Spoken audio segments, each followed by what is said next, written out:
190 million pound scandal में तहकीकात। साबिक विफाकी वजीर जुबैदा जलाल ने बयान रिकॉर्ड करा दिया। नैब टीम को बताया कि उन्होंने काबीना इजलास में तहकीकात का मुतालबा किया था।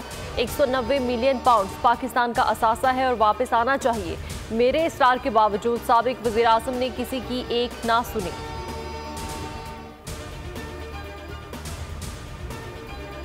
सुप्रीम कोर्ट में जस्टिस मुजाहिर नकवी की आईनी दरखास्तें 15 दिसंबर को समाअत के लिए मुकर्रर।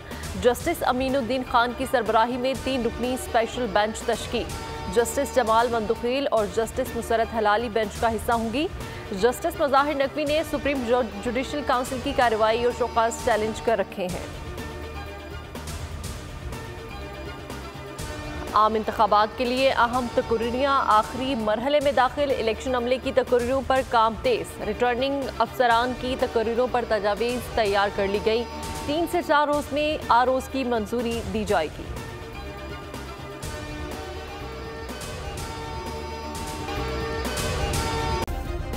सब्सक्राइब करें और बेल दबाएं ताकि कोई खबर रह न जाए।